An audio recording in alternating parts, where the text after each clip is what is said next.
Lee Williams will be coming out in about 10 minutes. What is on show? Simon, what are the emotions after the draw? Up until the 79th minute, we were disappointed with that result, but then we got a bit lucky, I think, at the end. We played into their hands a little bit, and probably lucky not to come away with a loss. What prompted the turnaround, having been 23-10?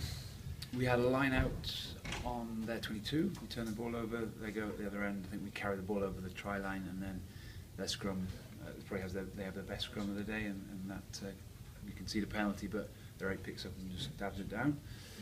So comfortable when you've got that kind of possession 22 metres out from their try line and then go at the other end, and there's a big swing in momentum from 23-10 to 23-17. Just got to understand that we've probably not helped ourselves, and we've given them those kind of opportunities.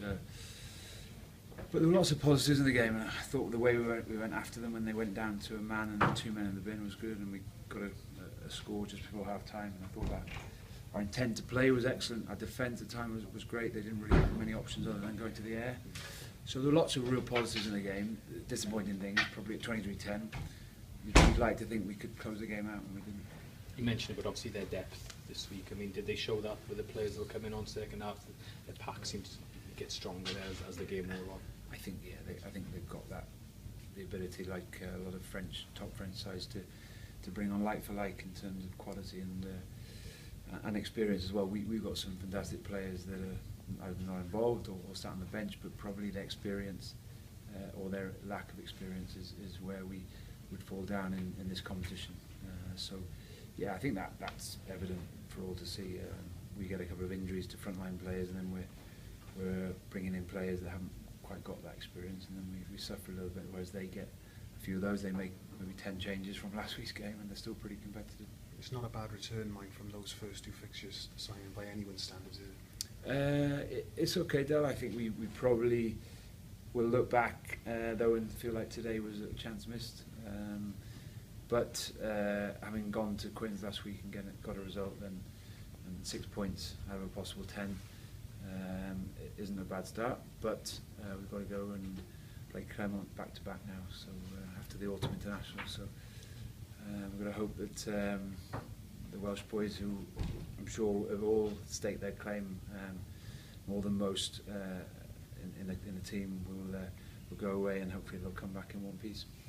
Talk about feeling lucky at the end there. What did you make of that decision? Did you think it was a try? Or? I thought the TMO made a very good decision. What do you think? No, you say the Wales guys did well. Priestland, I gather he had a bad foot this week, and you nursed him through it. Is that cleared up now, or? Yeah, I think so. I think it's, any player will go into most games with some sort of niggles. Not many players go in without any issues. So I think he's certainly one that has had something for a couple of weeks, but won't keep him out for the autumn. He seemed very easy with himself today. He seemed to be playing as well as he did before he got injured. Yeah, he's been like that for a couple of weeks. He's pretty relaxed recently. He's pretty comfortable in the way he's playing. He's disappointed now in the change room, because he, like all the players and management, feel like it's probably something that's just got missed us really tonight, and we probably missed out on an opportunity to beat Racing. So I think there's a degree of disappointment throughout the squad tonight. Did you have many back before Clermont? You said you had some injuries. Anybody like you to be back? Ken and Rob McCusker both missed the last few weeks.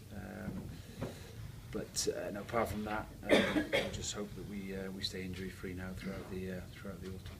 Do you expect to have a decent number in that squad for Warren's announcing on Tuesday? I would have thought so after the last couple of weeks. The Blues had a fantastic win today, and I'm really pleased with Phil on his 50th birthday. So he's shut up a few critics, which is nice, and good for Welsh rugby as well that we've done that. But I think there'll be a good mixture of players, in particular from our region, who've all done particularly well. I think the last week was excellent, and this week again, I think a lot of them put their hands up again, and wouldn't be surprised if there's a good number of our backs in particular in that squad. I mean, it's a big statement for the regions to make today, is it, the Blues stood, you know, but side like Toulon and yeah, you know, holding Racing down here. Yeah, it is, you know, and we all want to be part of this competition and its format. However that happens next year, this is a great competition to be part of. The players thrive on it, and yeah, it's an important day today. I think you know, Ospreys have got a chance to go and do a job in Northampton tomorrow as well, which would be great. And then the boys will go into camp then in a week's time with a lot of confidence. I think taking on, you know, the best of the Southern Hemisphere. How many days will you have the international boys? Sorry? How many days will you have them after the internationals? Like 5-6 days? Yeah, I'm not sure. We haven't had the confirmation of timings yet, but it won't be long. It's